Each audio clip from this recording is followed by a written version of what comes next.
Is Still Toking like about drugs and things? Nope. Still Toking is about the guest. Okay.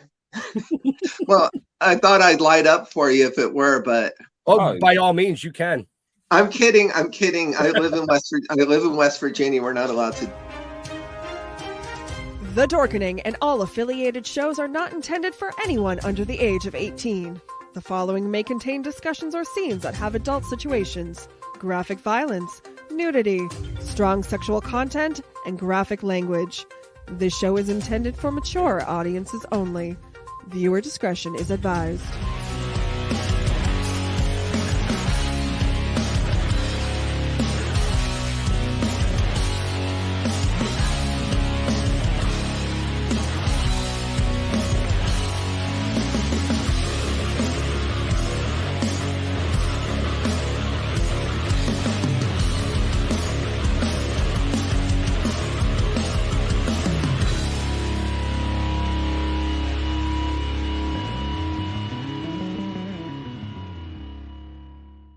Rise and shine, my sinners. When Father Evil starts his day, he gets a little deadly. Deadly Grounds coffee has the richest, smoothest flavor you'll find anywhere. It's sinfully delicious. Once you go deadly, you never go back. Order yours at getdeadly.com. Coffee's so good, it's scary.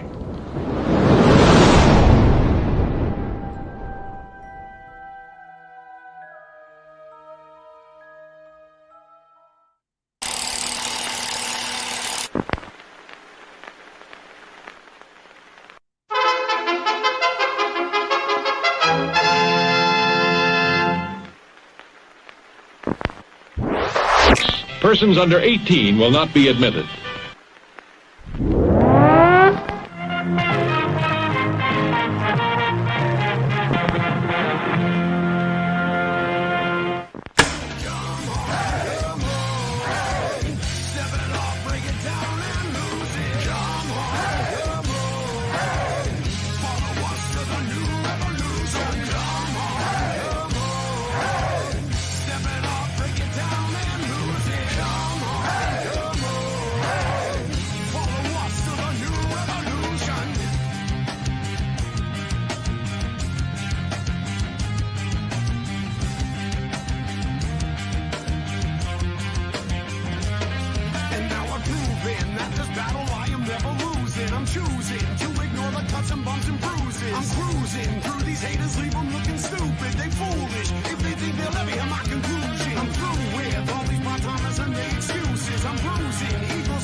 What the fuck are we gonna do now?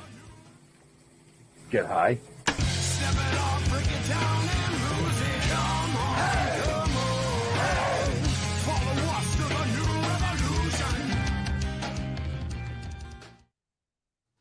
Haha! Yeah, it's Wednesday. And yeah, Leo's still not here. I guess buying a house takes a lot of work. A lot of moving. A lot of something. But hey, anyways, I'm here.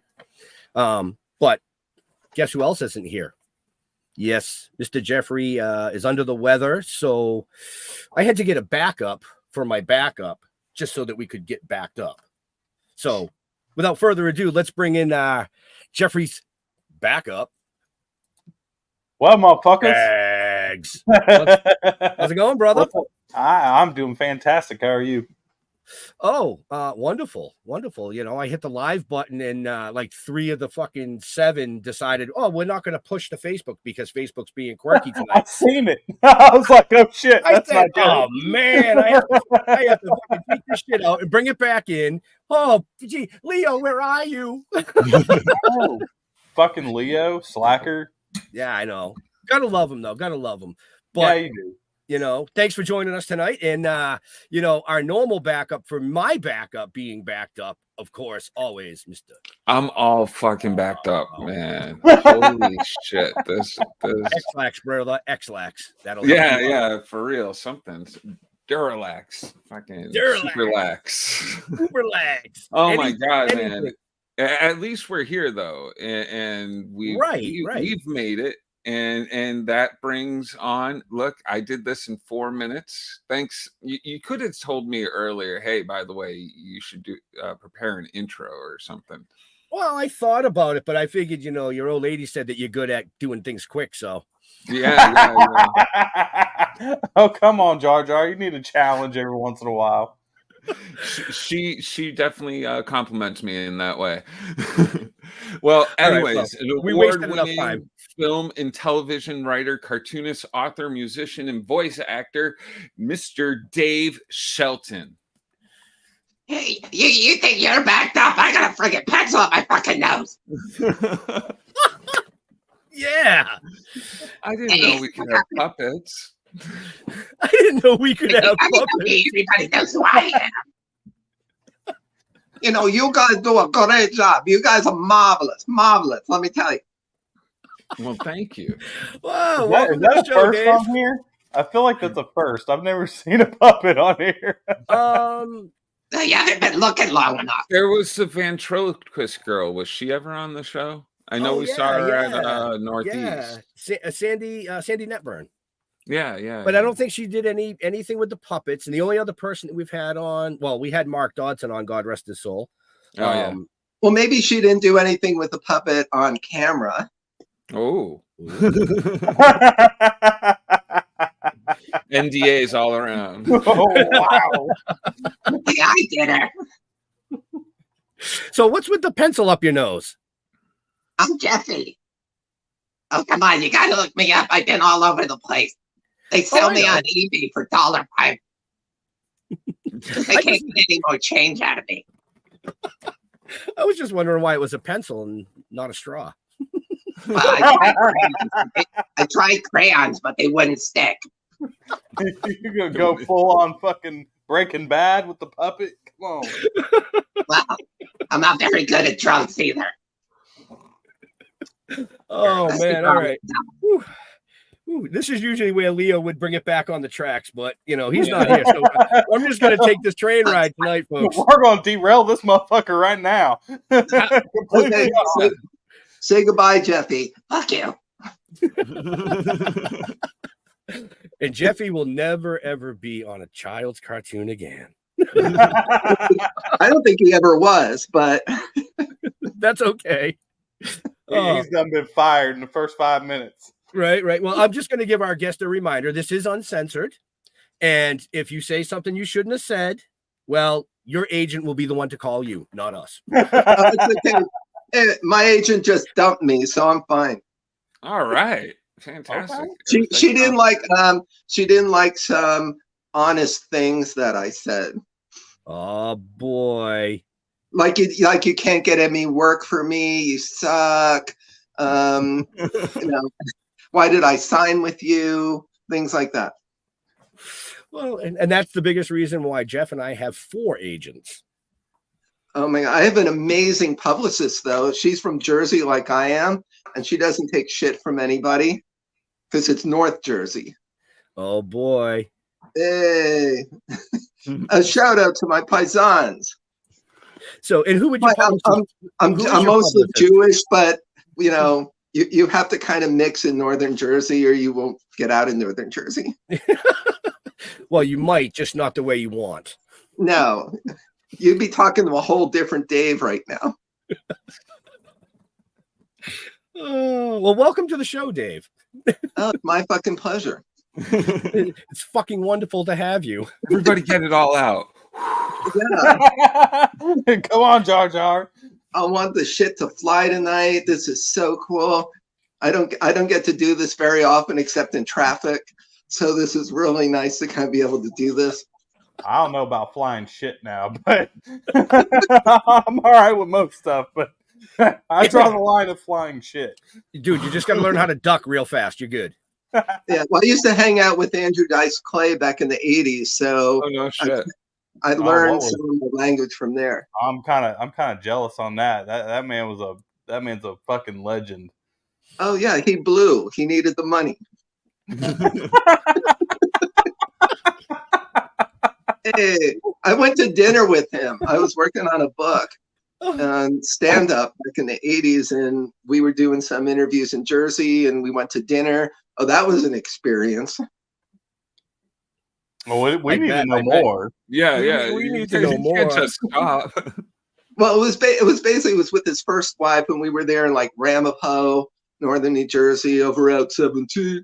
And it was funny because just like you would imagine, and he's really a nice guy in person normally, but I think he wasn't having a great day. So the waiter kind of got the gist of it. You know how he would always go, "Don't look at it, suck it." He would he'd like, "What kind of food is this? I wouldn't feed that to a rat in my ass." Oh, Jesus Christ. Oh, man. Hi, Eddie. Hi, this is Dave. Hi, I can do Eddie Deason because he's a good friend of mine. Oh, my God. Hi, Eddie. Oh, man. I saw in the introduction you had Eddie on there. Oh, my God. He knows everything about everything. That Eddie. Gotta love him. Well, I don't know, Dave. Maybe you'll make the intro reel for next season. Oh, my gosh. Can I? Look at that. The honors. Hey, I'd be honored for any fucking thing that I get around here. So, real quick, who is your publicist? Her name is Linda D'Onofrio. No relation to that ass Vincent, thank goodness. And he's, yeah, I've had some run-ins with him. But you're never gonna get him on the show now. Son of a bitch. So yeah, I've had a lot of run-ins with people in Hollywood. That's why I'm in West Virginia. So he's hiding in the mountains, folks. It all makes sense now.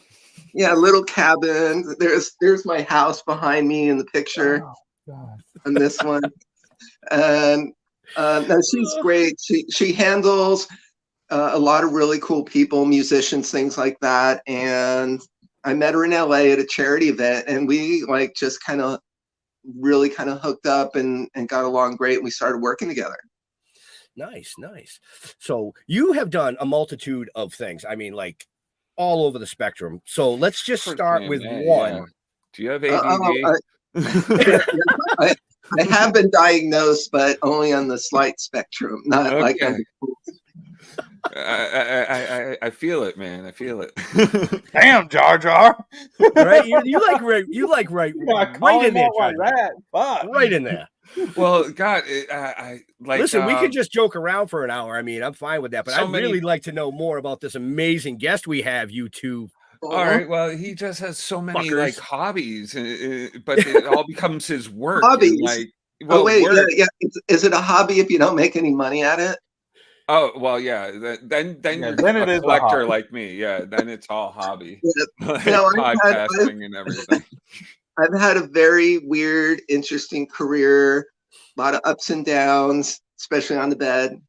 And I have some journalist story. Oh, seriously. No, because I started my career as a rock journalist for Tiger Beat. Right. And even before I started working at MTV, Nickelodeon, and living in New York and New Jersey and all sorts of stuff like that. So I actually got to hang out with some of the biggest rock stars, groupies in America. Not with them, with their groupies. No, I actually did hang out with some of them. And there's one story where I was in Asbury Park, New Jersey, and I was covering Scandal. Remember her, the Patty Smythe, who's married to Patty Smythe. Yep. So they rented this huge hotel, and I was invited to that because I'm also a musician. Well, anyway, that is the only time I do not remember what happened the night before. I wake up in a hotel room with a fat naked chick who's smiling, and I said, sounds like I said, did we have a good time last night? She goes, don't you remember? Oh yeah, you were awesome. And the only regret I have is, not remembering, because I'm worried for like 30 years there's going to be a little fat Dave running up to my door. I was just going to say, did you redirect the child support payment somewhere? Daddy, I'm help. Fortunately, that didn't happen. But yeah, I've like so many stories like that. So you ask me whatever you want and I'll get weird. Well, I can tell you though, from looking at me, I am nerdy and I'm a weird nerd. But you know what? That's an honor. That is like such an honor to be out. Oh yeah, absolutely. Before we get into questions, I mean, we had a shitload of comments come in. And a shitload? Oh my God. The poo is slinging. Go with the fucking shit again. Annie N says, hello, Dave. Good to fucking see you. Connor Blackford says, hey, you all. Kelly says, what's up? Amy Makepeace says, hi, guys, with X's and O's. Geez. All right. Yeah, I can't read them all. You'll have to go back and read them later. Yeah, there's a whole bunch of them in the fucking chat. But a huge shout out to Amy Makepeace for making this interview actually happen. Amy is awesome. And I really appreciate what she does. And she's been like working on getting me different appearances. I've got a lot coming up. And you know what's nice is that usually the podcast that I'm invited on, the audience is their mom and dad, or maybe their brother, sister, and a cat. So it's nice that there's more people. Well, we have our brothers, our sisters. Maybe a couple of ferrets or two, but. Oh, yeah. I've been so freaking looking forward to doing this because I checked you guys out and the fact you guys are just cool and censored and you don't give a shit about all the uptight asses that are out there. Nope. And that's why we're successful at what we do. And Lindsay says she's got the ferret on a daily. Oh, good. I'll be right over. Tell her I'll be right over. So. If he ever seen what I used to be. Oh, Jesus Christ. I'm an equal opportunity animal lover. So whatever can fit up there is fine. Oh my. No, my girlfriend is awesome. Her name, I'm giving a shout out. Can I do that? Or am I going to get marriage proposals on this show? You might get marriage proposals, but hey. Redirect them to your agents. It's my publicist. Yeah. So, Leanna, if you're out there watching, she's an amazing girl. I met her here and she and I have so much in common. We're like really into goth and cemetery. Our first date was at a cemetery. Nice. So okay, that's how cool is that? Yeah. That is did you have sex in the mausoleum? Did you have sex in the mausoleum?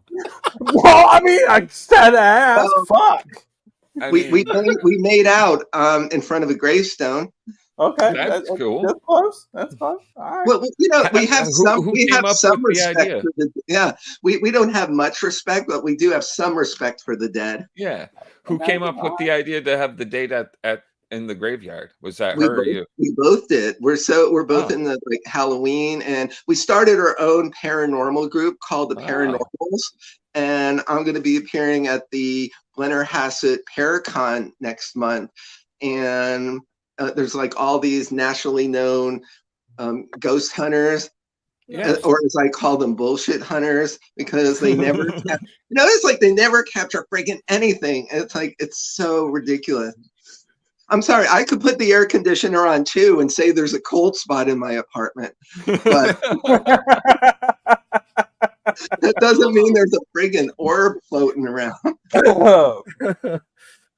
And to all our paranormal viewers, redirect the hate mail to Dave's agent. That's Dave Shelton. my ex-agent. And when you look them up, make sure you look up the one that's in England. Send all the hate mail there. Yeah, there you go. No, what's with that? You guys like totally confused me with some nebbish British guy who also writes children's books, but Yeah, people have actually said, have you ever met this guy? And I said, no, and his style's completely different. He's more Tintin and I'm Charlie Brown and Warner Brothers. Yep. I actually used to work at Warner doing Tweety and Sylvester for their consumer products. And I mean, they can go to my website and see all this kind of stuff that I do and I've worked on. And that's snuggybear.com, SNUGGYBEAR.com. They could see my music and some of the other TV shows I've worked on. I don't know if your audience knows I worked on Everybody Loves Raymond. Yes. We do now. Oh, you guys didn't know that? I knew that. Oh, yeah. But yeah, what's it? Like they said in Blazing Saddles, I'd like to keep your audience riveted. So kind of like that. But yeah, I wrote for them. And one of the coolest things, oh, you guys would love this if you check the site out. It's my Bitchy the Clown character. I was checking that out earlier today. Actually. I have, with all the years in the industry, everyone is just so like anal about pushing buttons and worrying about their next job. And I've never been that way. It's like, you know what? If they like my work, if they don't like me, if they like me or not my work, then that's fine. But I can't change just to do that. And yeah, it's lost me some work, but it's also like gained me work. And that's why when I worked at National Lampoon, they said, you go fucking crazy and you do whatever it takes to make people laugh. And that's something that I did. So in response to that, I said, okay, I'm going to create a character. I was a clown in the circus. Really? In Beatty Cole Brothers Circus. And we had groupies. We had clown groupies who would follow us around. Like girls who go to plushie parties to have sex with people in costumes, which I also did once too. See, this is all before ICP. I was the one in the costume, and there were these like really cute Asian girls. Are we talking like furries? Like you're banging as furries? Yes, they call them plushie parties, or they call them furry parties, but they used to be called plushie parties. And the one that I went to was at like Furries in LA that's no longer there. Oh, I'm telling you, they had puppets like from Team America shitting on the stage. It was hilarious and things. Fuck yeah. Oh, it was so cool. So I created Bitchy. God damn, here we go. Yeah, I created Bitchy as a response to it. And it's just been amazing. I did a podcast with him. I wrote songs. In fact, one of his songs just got on Sony Radio for a hip hop network. Nice. His theme song, Bitchy the Clown. And it finished number 3 nationally on that hip hop network. Oh, wow. So yeah, I saw that comment come in. Jags knows all about clown groupies. Just in case for you, Dave, Dustin, aka Jags, up in the corner there used to be that was your cue. A horror clown. I was Scoops the Clown for many years and did quite a few movies as the character. And that's cool. Like the Terrifier, like Art the Clown kind of. And yeah. Very much so. I toured with Ben and Jeff for quite a few years as that character, and it was very in your face and very uncensored, and it was kind of like dark comedy. I loved it. And that's awesome. I love clowns. Pennywise, I like Pennywise, except that the movies suck. I'm sorry, but I was not a fan of the movie, but the character was great. And Terrifier, I do like. I was also Chuck E. Cheese. Whoa, wait, what? I was Chuck E. Cheese. For national commercials or no, at the stores, at the restaurants. No shit. I would go to different restaurants in New Jersey as Chuck E. Cheese. And then, but I had to stop it because I gashed my head open underneath where the animatronics are, kind of like, 7 Days of Freddy.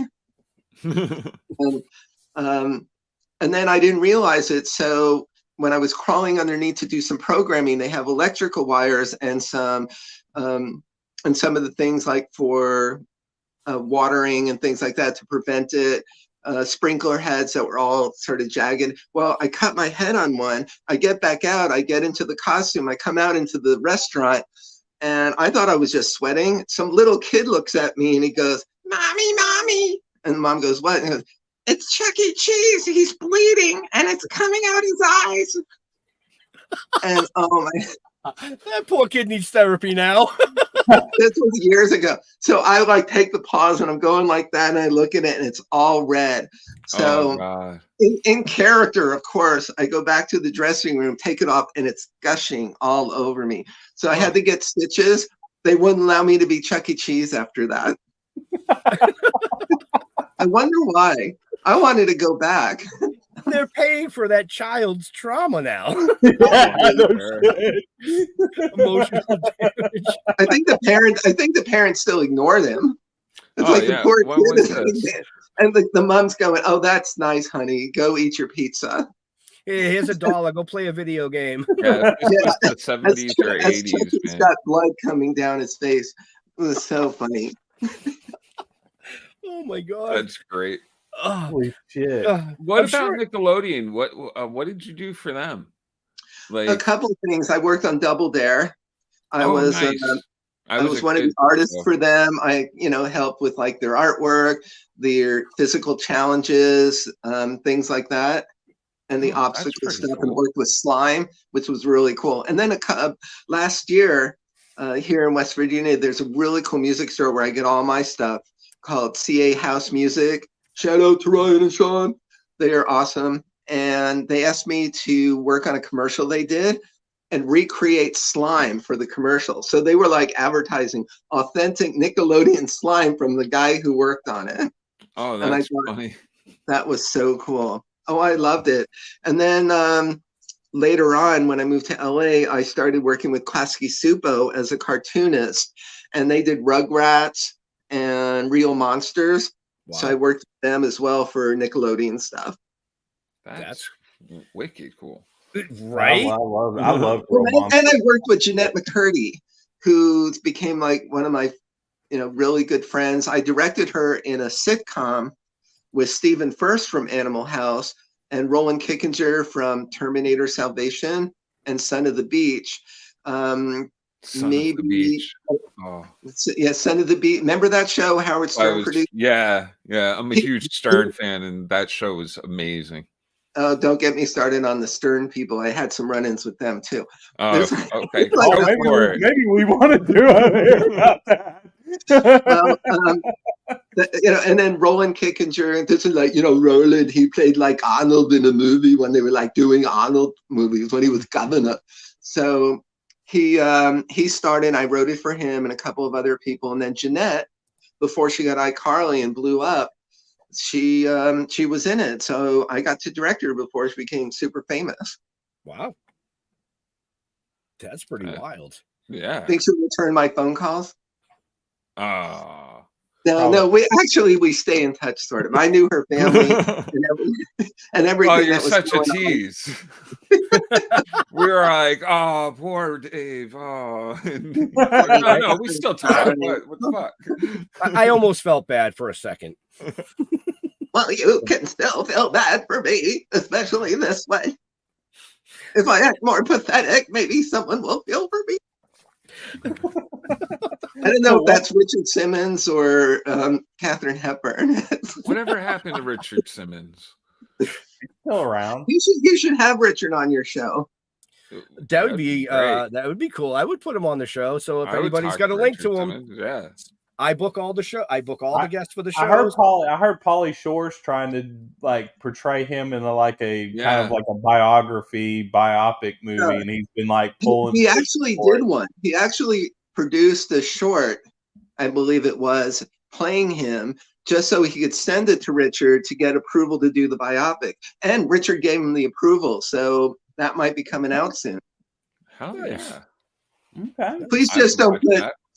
Yeah, just don't put Ryan Gosling in it or.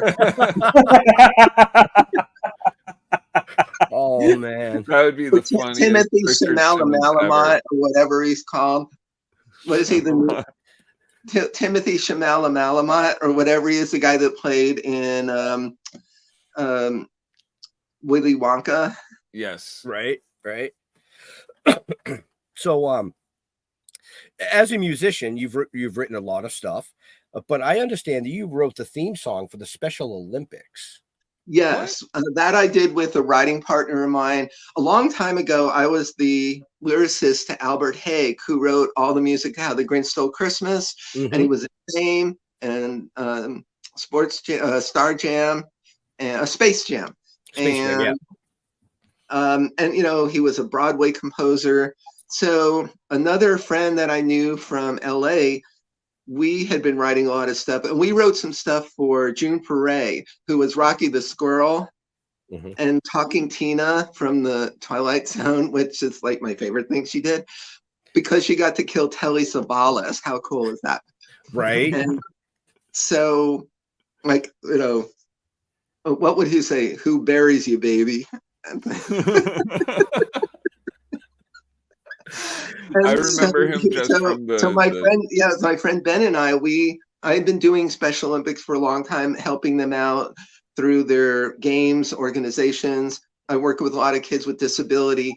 So I said, why don't we write a theme song for them? Because they really don't have one. And this was back in the 90s. So we sat down, wrote it. We got a guy from the Bold and Beautiful to record it. And Special Olympics adopted it. And we premiered it at UCLA in LA, and it's been playing everywhere since, and we're really proud of that. That's amazing. I can be sincere for a minute, which is really hard for me, but no, it's something I was really proud of. That's an amazing thing.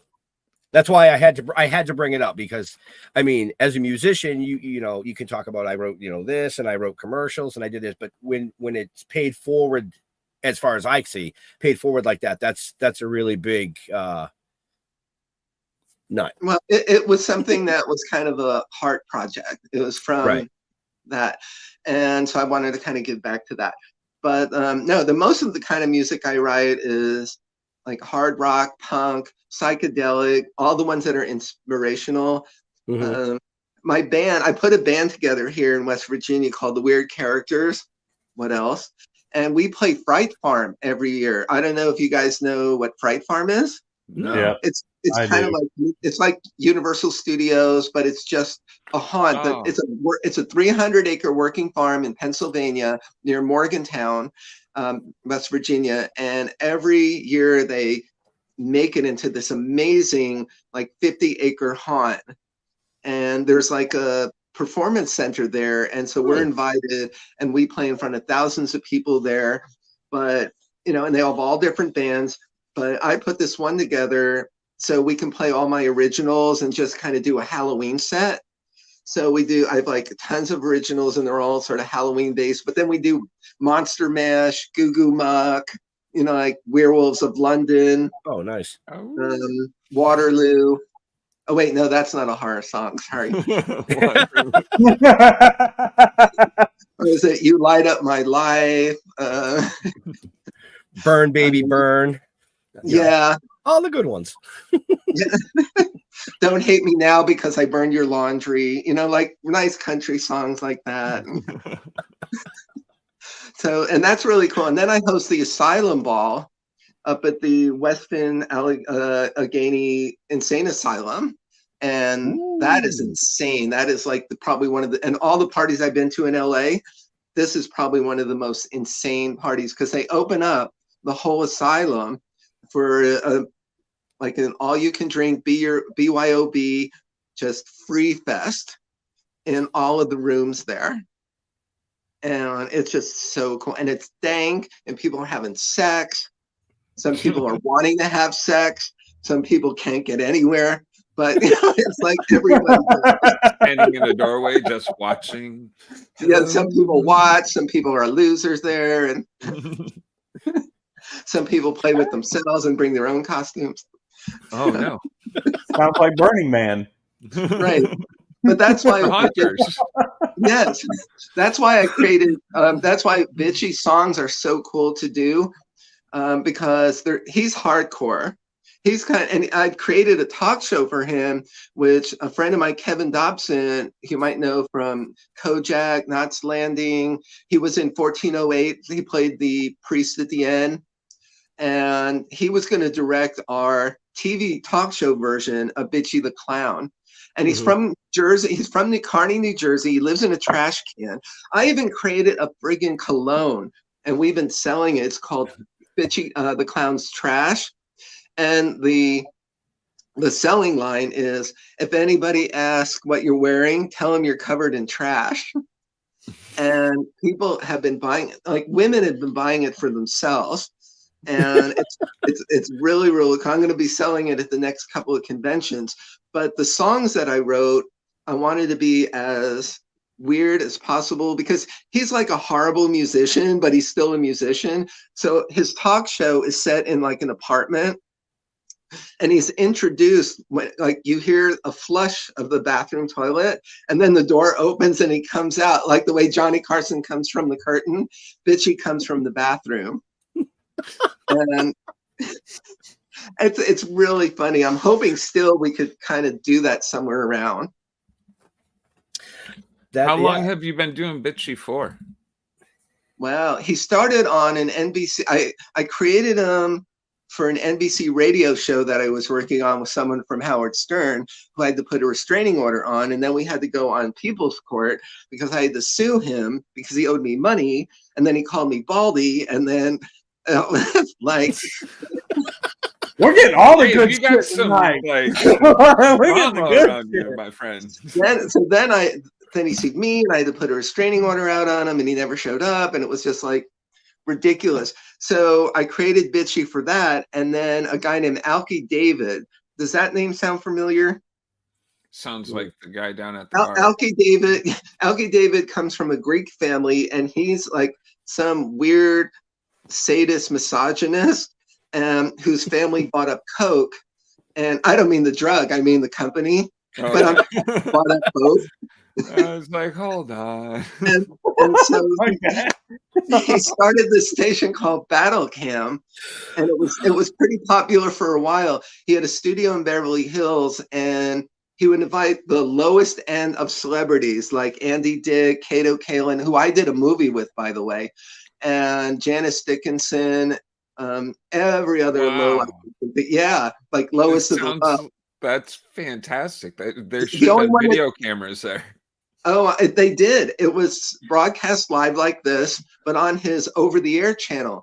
And the object was people would log in, and the more disgusting things you did, the more money he would pay them. That's how rich he was. So for every dollar he stayed on, he would give money, and they'd battle it. So there'd be like one guy, and then the celebrities would go up against them. So they invited Bitchy on, and I went up against a guy named Billy the Fridge, who was this like 1,000-pound guy who sat on a chair, and he had 2 refrigerators, and he would pull out stuff like John Belushi style with like mustard, and he'd get these big giant sandwiches and pizza, and he'd just stuff it in his face and say stupid things. So he and I kind of battled back and forth, and we were like the most popular of the week a couple of times.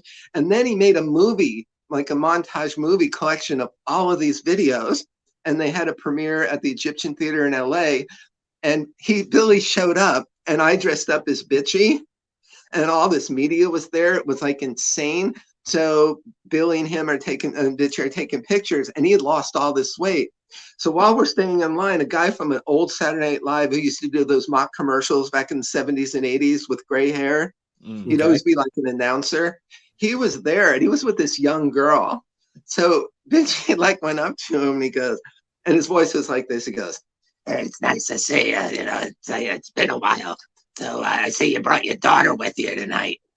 And everyone started laughing. He had this look on his face like, "You fucking asshole." and then he started walking away, and Bitchy goes like, "Well, I'll see you at the hotel." Like, what room are you guys in? That's great. Oh man, you get the first on this show, I can tell you that. Well, Bitchy's kind of unique, and as I said, the podcast is doing well. He's had some cool guests on. Let's see. Is there a reason there's such a space between them? Sometimes there's like months between episodes. Oh yeah, because it's hard. I want to get more guests on the show, so it kind of just once in a while. And it's really hard to do an hour and a half show with that voice continually. Oh, I can imagine. Going. So I kind of like wait, and then all these other projects come up, and I wait till something nasty happens in the world. Wait, that's every day, but pretty much. Yeah. I think it's time for Bitchy to do another one. But I've been trying to. People are afraid to come on the show because of what he says. But Scott Schwartz was on there, my friend from Christmas Story, the toy, yep, and the toy and things. Yep. So he was a guest. A kid who was in the Babysitter, who I've worked with, his name's Zachary Alexander Rice. He came on. This girl who was like a producer, and she found out that I put it up on IMDb, and she got really pissed, and she wanted me to take it off. And I said, no, you were on the friggin' show. If you didn't want it up there on IMDb, then you shouldn't have been on the show. Pretty much. Yeah. And a couple of other guests, but then Bitchy makes up his own guests sometimes. That's how desperate it is. Because he goes like, if he can't get a guest on the show, he can't get a guest to come on the show, he comes on himself. But he does that. You okay, Ben? Yeah. I'm good.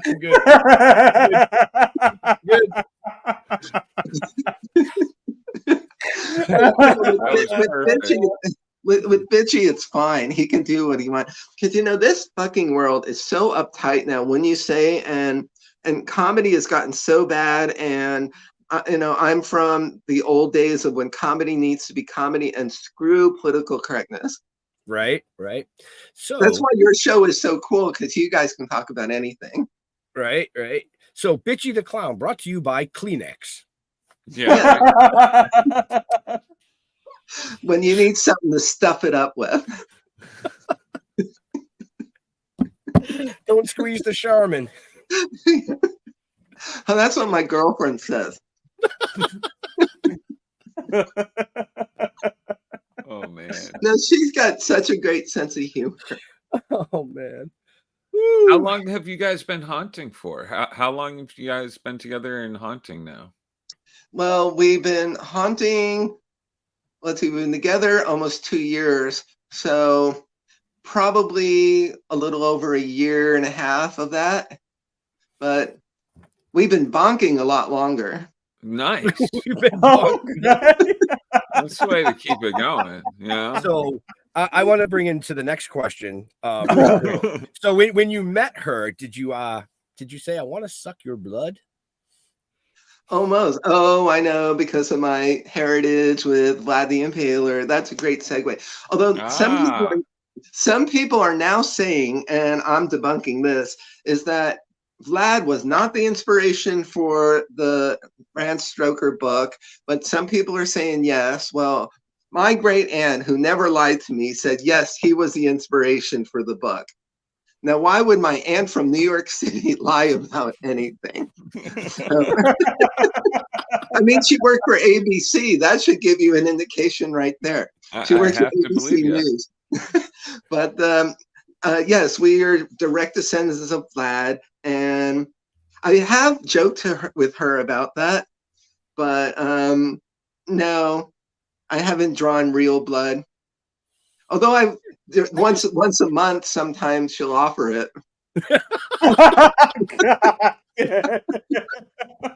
Well, we know he's got his Red Wings. So. Well, now we know why. Am I grossing Jeremy out there? No, I'm okay. I'm just a little shocked. I didn't know this is what I was coming into tonight. Oh my God. They should have warned you, I think. Yeah, right. Well, hey, if you did your research, you would have known that. I'm good. I did not see anywhere in the research anything about Red Wings. Josh, you'd die if you heard some of me and Ben's conversations on porn and shit we've done. Vlad the Impaler, Dracula. I mean, I now I see why you like to date and go to the cemetery.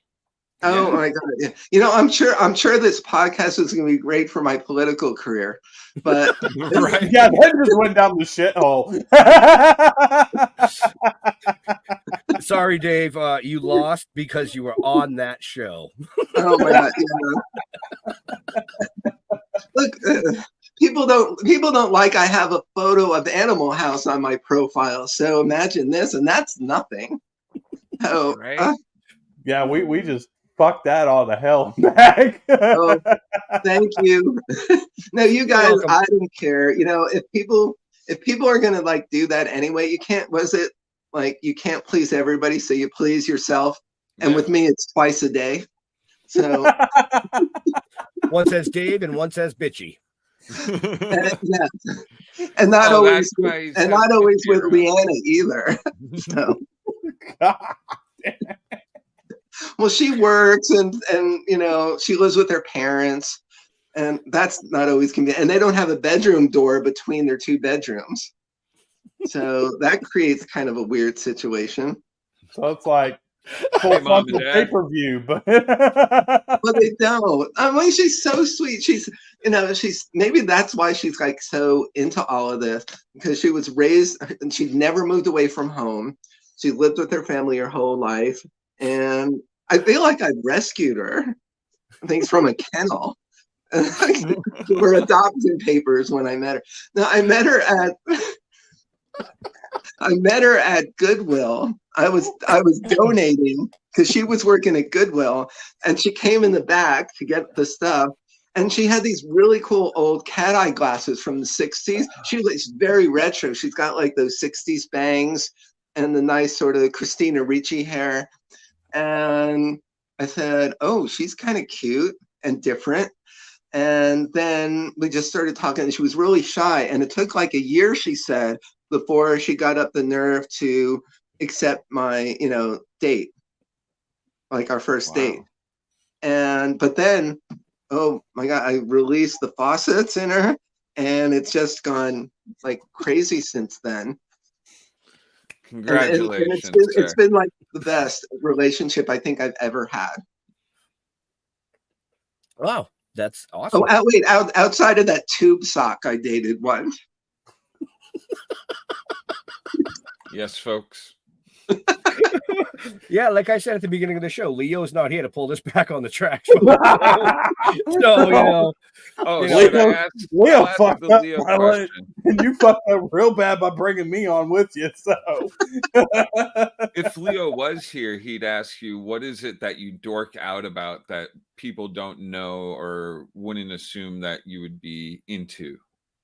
Like some people are into like sunken ships and stuff. Although you're into a lot of cool stuff like paranormal and everything. So like, I mean, I think what are you not into? I think that there's already everything nerdy, dorky, paranormal, the weird that is probably the whole spectrum of weird. What I'm not into is all the bullshit in Hollywood. I feel like an outsider, even though I've worked on big projects inside. I feel, to me, the worst is all the bullshit of promises that are never kept. I don't like the DEI stuff that's going on. Do you guys know what that means? No, I don't. Diversity, equity, and inclusion.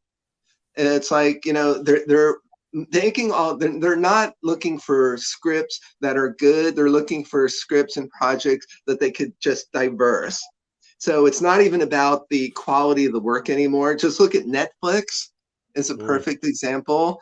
And I don't care who you are, but if you're good and the script is good, then do that. I watched Roadhouse yesterday, the new one.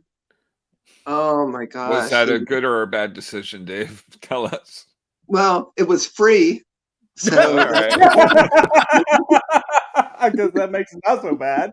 that justifies it right there.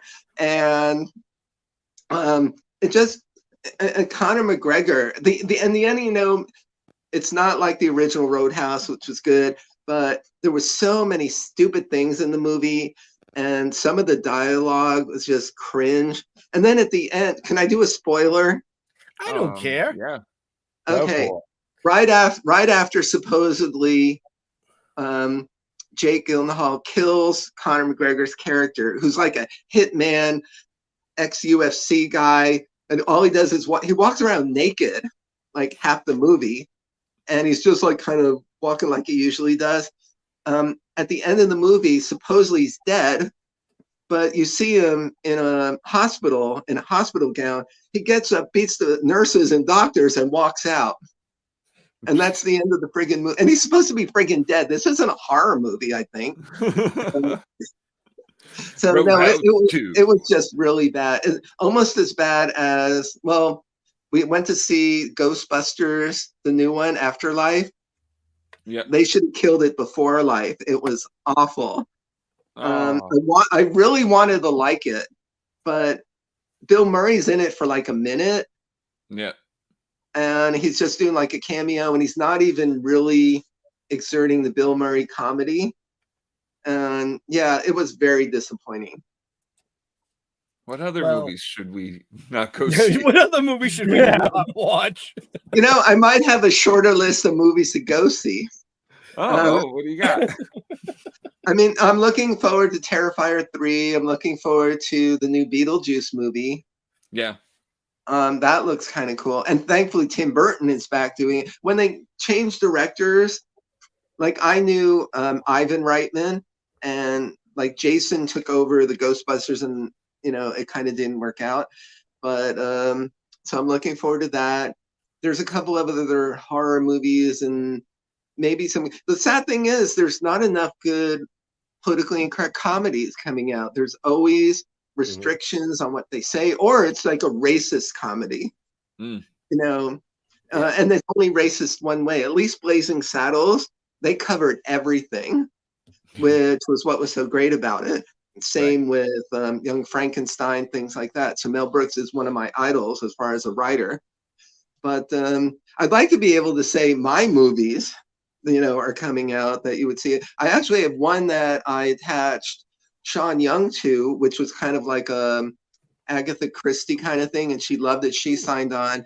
I wrote a movie called Schwartzy, and Scotty Schwartz is in it. Cheap Trick's attached because they're really good friends of mine, and I wrote it for them. Nice.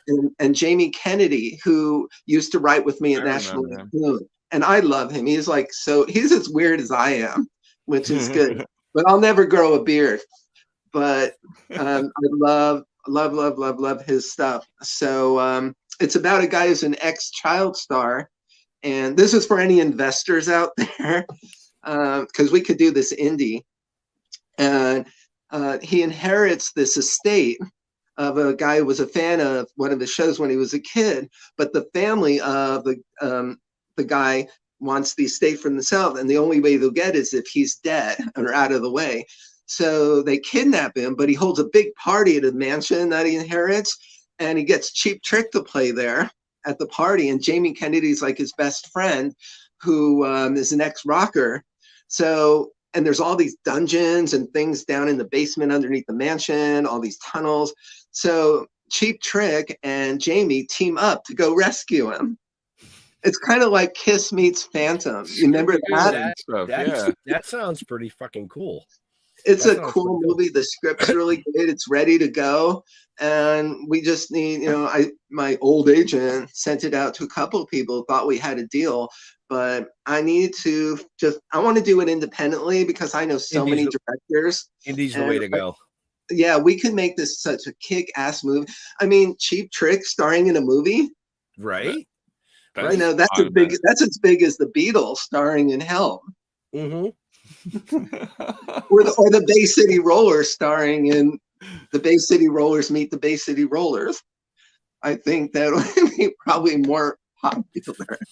Or what is it? The Kelsey and Taylor story. You know who they are? I don't know that one. Taylor. Oh, Taylor Swift and Kelsey, whatever, from the Kansas City Chiefs. Oh, okay. Yeah. She just won the Super Bowl and stuff. Yeah, she won the Super Bowl. I guarantee she's going to be on the cover of Madden this year. Right. The reason why 90% of the population of women that didn't watch football now watch football. Yes. Yeah. Oh, absolutely. I mean, she had her own fucking jersey on fanatics.com. I know. What is with that?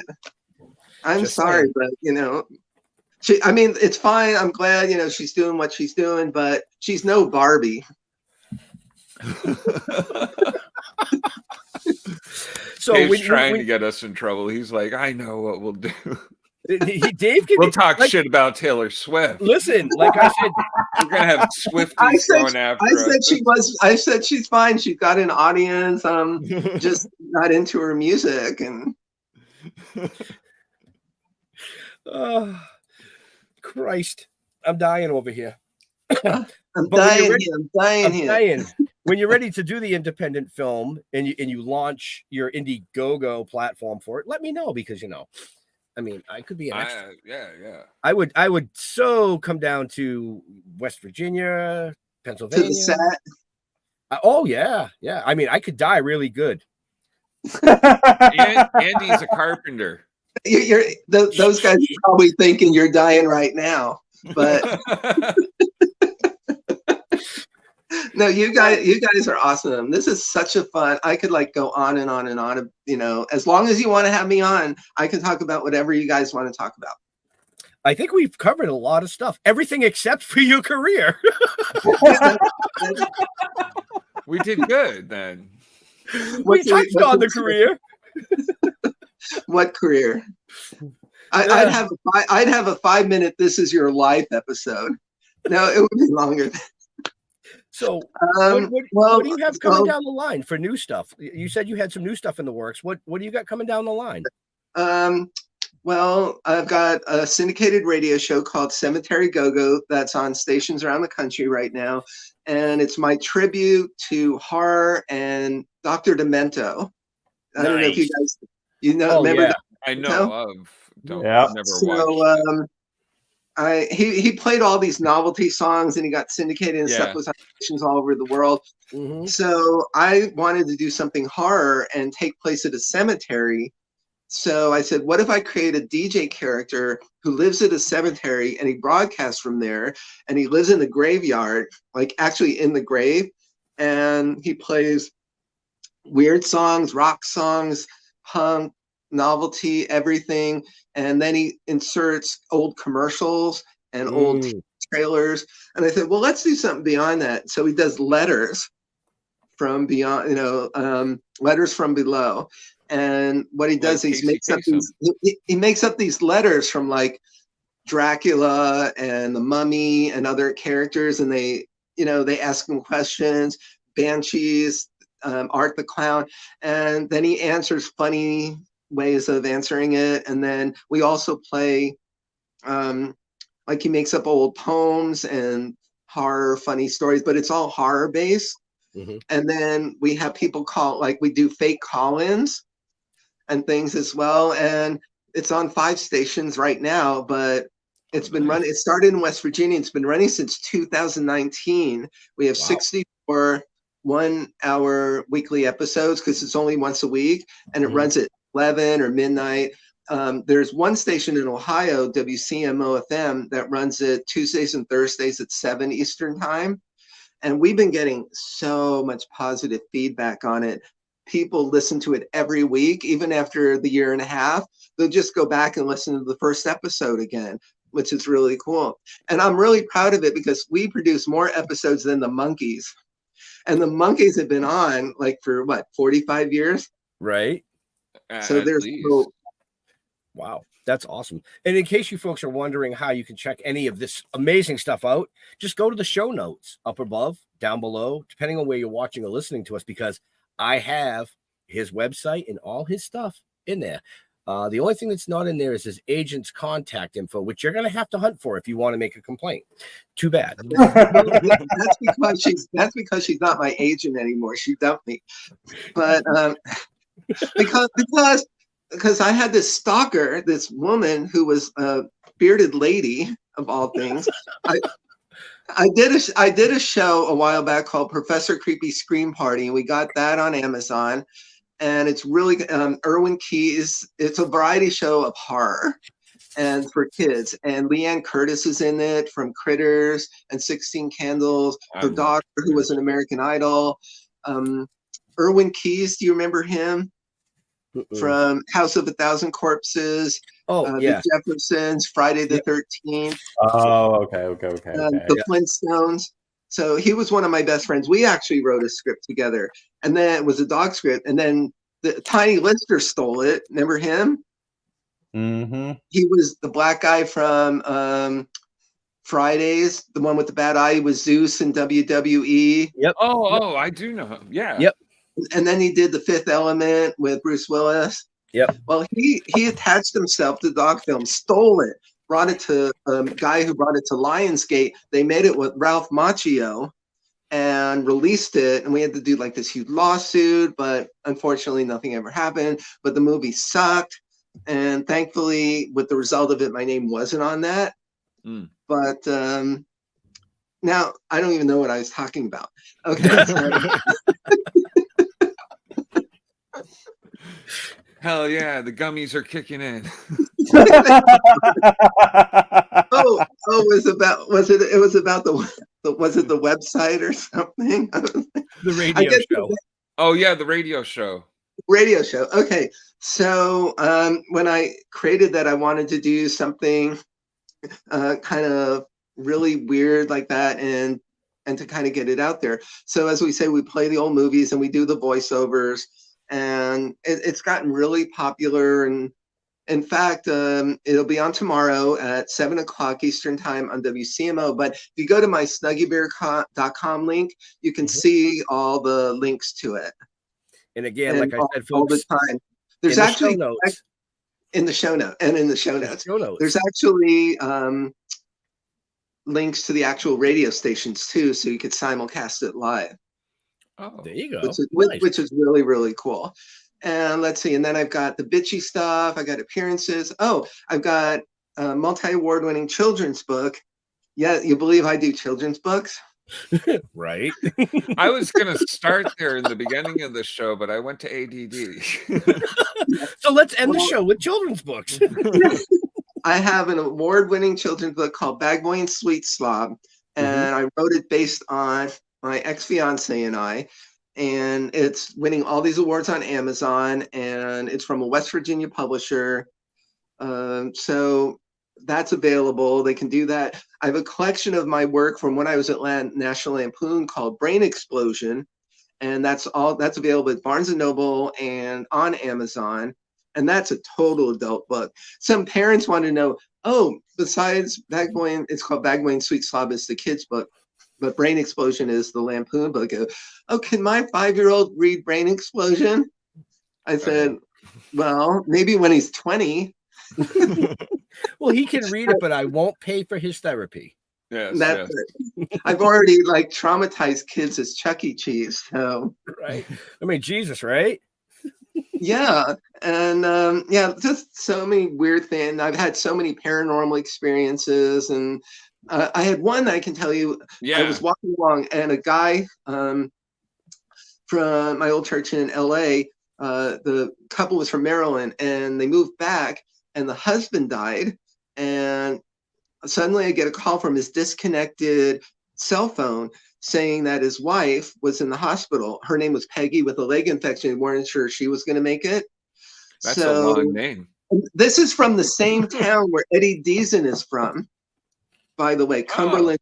Oh, I knew them. I knew that. No, he didn't. But so the phone, I pick up the phone. I go like, hello. And he goes, Peggy's in the hospital. And I'm like, what?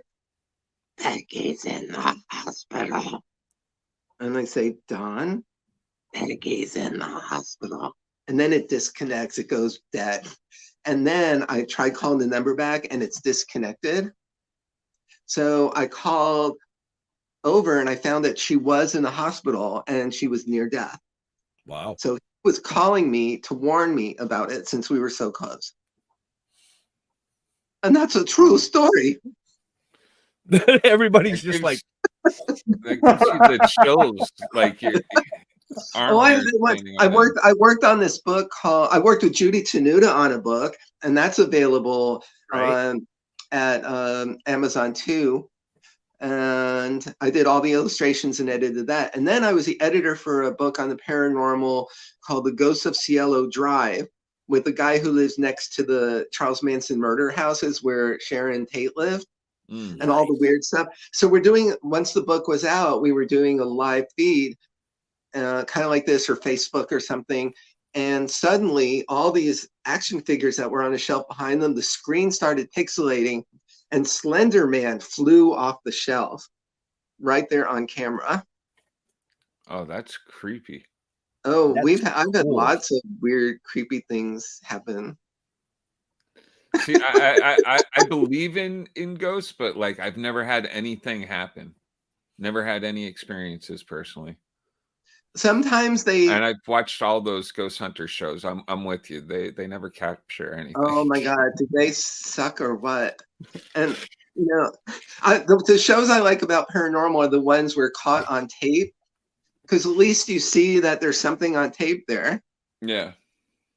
One of the cameramen, you know, they're always supposed to be so brave. One, they're boring as hell. You know, I'd rather see Meatloaf, you know, be on camera as one of the ghost hunters. I think he was once. He was one of the ghost guests. Really? But they never find anything. And then that's supposed to be so cool and awesome and brave.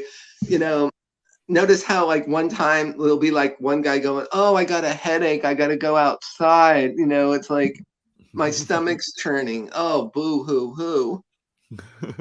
You guys are in friggin' Discovery, and I'm, you know, like on the YouTube, and you're complaining. Oh shit. So we're doing right now. We're doing our own channel for the paranormals, and you know, we're literally pretty much getting started on doing stuff. We're going to be doing a lot more. Nice. I'd like to do ghost sex programs. Come on, they have to have feelings, you know. Ghost sex. They have wants and needs. They were manifested at one time. Oh, it's just a dark road. I met a chick at a bar one time that insisted that she had sex with a ghost every night. Oh, see, look at that horrible Whoopi Goldberg movie, Ghost. Wasn't he making out with that ghost like Demi Moore? Yes. You know, and that's just CGI. You know, I would like to actually see the real thing. I'd like to see two ghosts going at it too. That would be kind of cool. Like in The Conjuring or something, which I can guarantee you guys, I love all the Conjuring movies, except for the new Insidious, which the one Patrick Wilson directed, that was awful. I haven't seen the newest one. I haven't seen it either. Red Door. It's ridiculous. And it's like Dylan, you know, the little kid, he grows up and becomes an asshole. That just like explains all of us. That's but his character in particular. I'm just spouting. You guys asked me something. We're almost out of time. Oh, okay. Time. I mean, shit. I've learned more tonight than I have in the 51 years I've been here. Well, and probably more than you needed to know. No, this is great. You're like our favorite kind of guest that, like, you know, you ask a small question, you get a long explanation. It's fan-fucking-tastic. And it runs right into the next thing that you were going to ask, so you didn't have to ask it. Yeah. You know, and there's a couple of bullet points you have to throw in there, like, you know, Vlad the Impaler and, you know, the Special Olympics and things like that.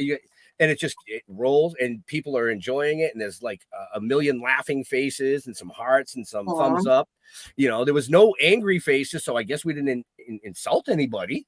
No Swiftie fans were watching. Well, that's because none of your audience is in the Ohio Valley.